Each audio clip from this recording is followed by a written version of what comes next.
the 1 year anniversary of George Floyd, right? I saw like one of your recent videos. I think it was today. Was there like a shooting there or something like that? Yeah, they've got George Floyd Square now, which is supposed to be all about diversity and peace and everything else. There was a drive-by shooting of like, it sounded like 20 bullets or something, which, as I said on the show today, most drive-bys, it's like pow, pow, and then you drive away real fast. This was like, it was like a couple of shots. The guy kind of drove around more, shot a couple of, he shot one person who apparently is in the hospital. But nobody's really covering that, and that kind of makes you wonder. So they haven't found out who it is. Do we know who the shooter? Okay, we don't know. Because we know if the shooter is black, it won't be a story. If the shooter is white, it'll be a story.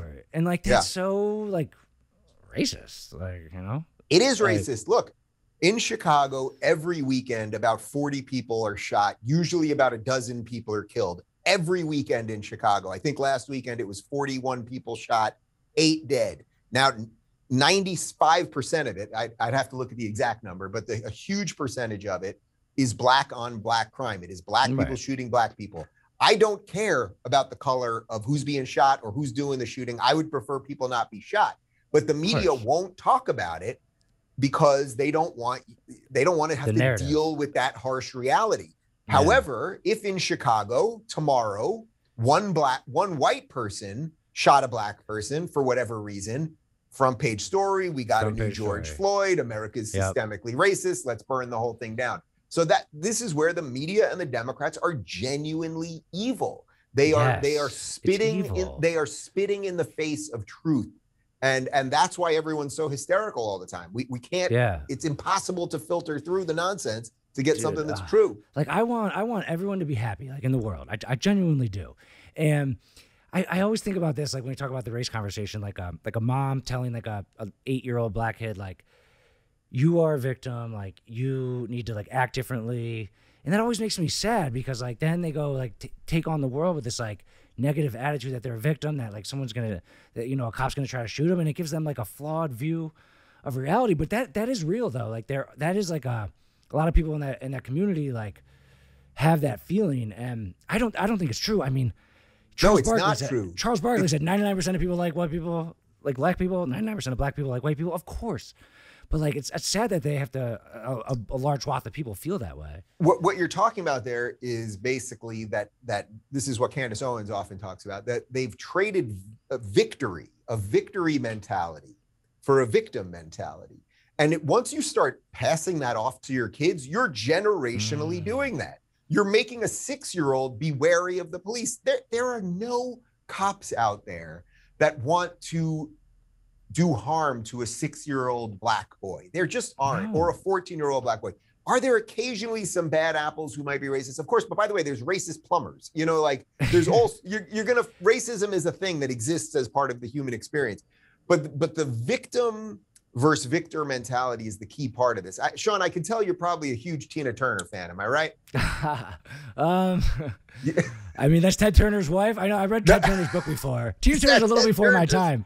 She's a little before my time. I don't know her that well. You're right. Tina Turner is a little before your time, but Tina Turner was an incredible singer, really starting in the 60s with Ike Turner. And her story is really pretty incredible. Little girl grows up in poverty outside of Tennessee. She meets Ike. He's a big star. They get in a horrifically abusive relationship as she's becoming a star, but he's beating her. There's a movie, What's Love Got to Do with It, which is about this.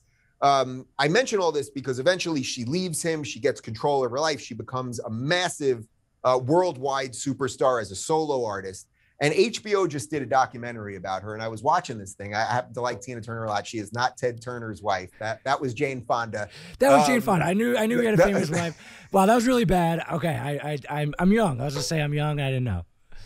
Totally fine. But I'm watching this documentary on HBO about Tina Turner. And now she grew up in the South, okay? Right. 50s. Yeah. She suffers abuse, drugs, all the stuff. At no point in the documentary for 2 hours where she could have been, I'm a victim and racism and all of these things, she just was like, I'm going to keep moving forward in life. Dude. I wanted to conquer this. I wanted to sell out the bigger stadium. I wanted to show people I could be the best dancer on earth. And it's such a story. She's now 80 years old, and you're watching this 80-year-old woman going, holy shit, she figured out the meaning of life. I really believe that when I'm telling you, shivers. even if you need to watch it because you don't know who she is, that's even a better reason to watch it. Yeah. But you will see someone who's not only an incredible singer and dancer and all that. You know, what's love got to do with it? You know what's love got to do with it? I do. I do. Well, love got to. There you go. So, but what you see at the end is an 80-year-old woman sitting there with no regrets because she chose to be a victor and not a victim. And she had every right to be a victim between growing up in the South and race and all of that stuff. Yeah. It makes me feel so good about humanity. Like Michael Jordan's like that. I would even say like Lil Wayne's like that. And you know what? Okay, LeBron James. I actually think LeBron James is like that. But he is.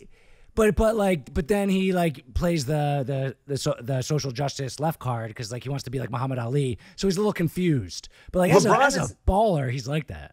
LeBron is the worst. I mean, LeBron is just the worst. I think you can see it. I got a basketball behind me over here. There it is over there. I see it. Yeah. That was used in an early 90s Blazers practice. I was a huge Clyde Drexler fan, was my hero. But I love those early 90s Blazers.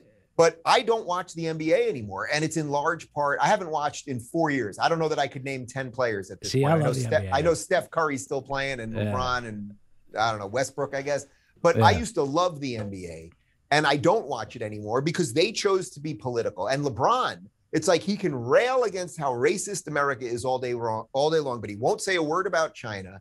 And by the way, he's the biggest flopper in the history of the league. I mean, have you seen some of these compilation videos where, a guy's like running by him and he like flies out into the crowd? The guy's the worst, just the worst. Yeah. There's some very, very funny videos of LeBron and he has like a book. And there's pictures of him like in the locker room. Yeah. I've seen it. And he's always on the first page. He's always on the first page of the book. What was the one? There's a video where I think it's one of the ones you're talking about where he's holding a book by I think it's Malcolm X. Malcolm right? X. Yeah, and they're like tell me incredible. about the book. People need to find this video if they haven't seen it. It's really so incredible. Funny, dude. Tell me about the book. And he just starts talking for 2 minutes, and it's so obvious he knows absolutely nothing about Malcolm X. He's a good guy. Nothing. The meme was like, when you had a book report due, but you didn't like do your homework, and it, like there were 2 minutes. He was a guy. There was an X in his name, and he was alive during the time when he was living. And then he goes, and it's like a lot of the stuff we're still dealing with today. So like I don't think LeBron knows anything about that stuff. I still watch the NBA. LeBron is a fighter, man, but LeBron's a baller. Like he's dealt with like controversy in his life. He overcomes it. I don't even like believe that he is like the leftist that he fakes to be. Like I think he's more of like tough than he even seems. No, of course he's a capitalist. Yeah. LeBron James, right now he's building like a $20 million house in Beverly Hills. Okay. Yeah. LeBron James takes deals and endorsements. None of those things which I begrudge him. LeBron James wants to build an empire with Nike and employ people and build businesses and invest in things. He's a capitalist. But he pretends he's a woke socialist. Basically. Exactly. I think he's trying to be like a Muhammad Ali. So there can be like, when he's looking at his life like a story, he can be like, there was more to me than just basketball. So he can like sell shoes like 50 years in the future. That's what I think his plan was. Now he like can't back off, and he's kind of just like stuck with like having to believe in this stuff. So he has the book, he's on the first page, but he didn't really read it. Man, he's looking at the film, and he's looking at the playbook. Like, but he's not looking at that stuff. Think how different that is than Michael Jordan, who you mentioned, who was like in my I was born in '76, so those were my formative years, those Jordan years. And actually, that the Jordan shrug moment in Game 1 of the '92 Finals, that was a killer for me because I love those Blazers. But Jordan, he went out there and basically only talked about basketball, talked about destroying all his competitors, and every year, 91 takes out Magic, 92 takes out Clyde. 93 takes out Barkley. Then he skipped the 2 years. Then takes out Peyton and Kemp. Then he takes out Malone and Stockton for 2 years. Twice, he was an assassin at basketball, the same way Kobe was. Yes. And the only real controversy that Jordan got into related to politics very slightly was at the '92 Olympics. You may remember that Reebok sponsored the Olympic uniforms, and Jordan obviously was a Nike guy, and he covered up that Reebok logo, and a lot of people gave him crap for it. And you can argue whether he was just like, in essence, that he was putting the company Nike ahead of the country. And I remember I was kind of pissed at him at it. I was 16 or something. I thought he was kind of a sellout or something.